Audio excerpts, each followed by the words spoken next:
G'day guys, it's Nick from HobbyKing again.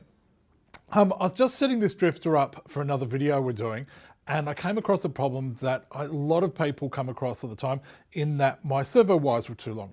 So I thought, oh well, I'll just cut them down and put a new plug on. But then I remembered a lot of people don't know how to do that. So I thought I'd run through how to use the crimping tool to shorten your servo wires to put them into your car, your plane, your multi-rotor, whatever you're using. It's a tool I use all the time. I love my crimping tools. It makes the job so neat and tidy and much, much simpler to do than trying to cut pieces off and solder new plugs on and all that sort of stuff. And it's a hell of a lot easier than doing it with pliers. So let's run through how we're going to shorten the wires for this car. First of all, I had to work out where I was going to put my receiver. In this instance, because of the layout of the servo, I've only really got one spot, which is on top of the servo itself. Then I take my ESC, mount it in the place that I want it, and then I work out roughly how much wire I'm going to need. You want a bit of slack in there, so that looks about right to me. So let's mark that with my thumb, cut it off, and we're ready to go. So put the car to the side.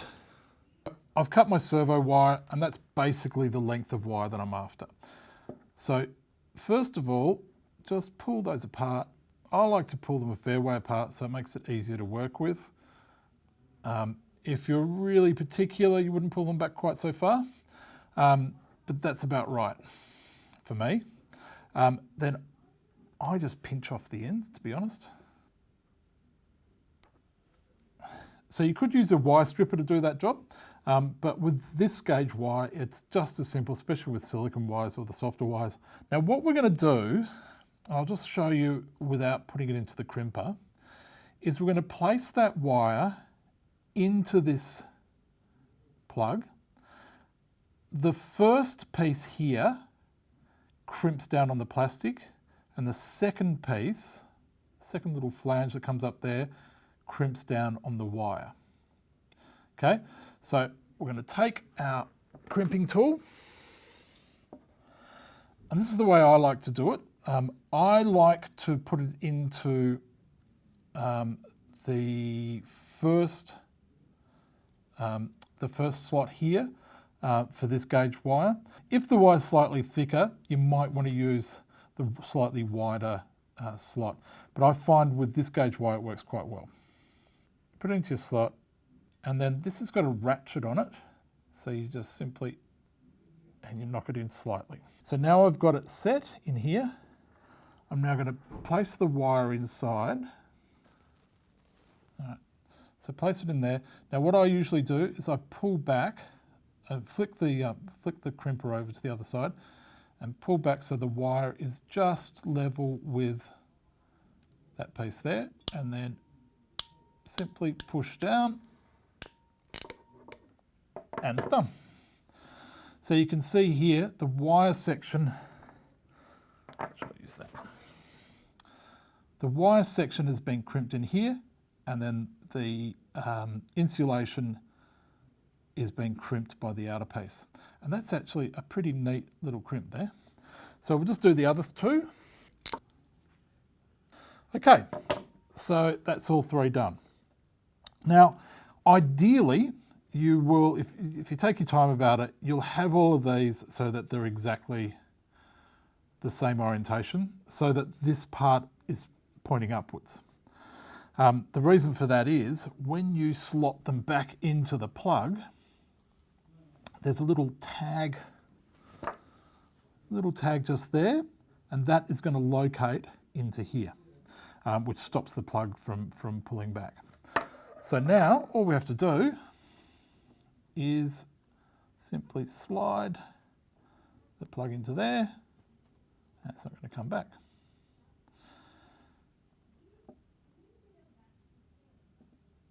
Come on, there we go. And then we push that in there. And it's located in. Now, if you're using slightly thicker gauge wire, you may have to push the plug in to there. I usually use a really fine flathead screwdriver and just poke it in so it locates, it pushes right through, because it does have to push all the way through so that those tags stop the plugs coming out. But there we go, it's all done. So we take it back to the car and we just do a check, and I'll plug it into channel 2. There we go, plug it into channel 2, and making sure that when I have that flat, that's nice, and that'll be just perfect. Okay, so that's the basics of crimping a servo wire. It's super easy, okay? When I got my first crimper, I couldn't believe I hadn't been using one for years. I use it all the time. I'm always shortening servo leads or making up JST plugs or making up all sorts of stuff because it's just so easy and handy to do. Another super handy application for crimping is for replacing broken balance wires. So they're a JST XH plug, which we sell, and it does require a different crimping tool. This one is great for servo wires, but for balance wires, it's a much smaller plug, so you need a more precise crimper. So for that, you'd use what's called the Handy Crimp tool. Now this is a Japanese precision made tool. So this particular model comes with a bunch of different teeth that you can put into it to crimp all sorts of different types of plugs, including servo wires, but right down to 0.7 millimeter plugs. So it can do really, really tiny crimps. Now, this one isn't ratcheted like the Turnigy crimping tool, but it's just exactly the same principle to use. So you put your plug into the slot that corresponds to the size of the plug and the size of the wire that you're using, and you just squeeze down. This is actually a really, really nice tool to use. It is very precise and very, very quick. So if you do strip balance plugs on a regular basis, like I do, it's a great tool. It's also good for shortening your balance plugs. So quite often the leads coming off the balance plugs are quite long, especially in some multi-rotors or cars. You don't want a really long balance lead. You just want something that's going to fit in nice and tight. And this is a great tool for fixing that problem. So that's me with our crimping tools. And don't forget to subscribe to our YouTube channel for more great tips, tricks, and products. See you next time.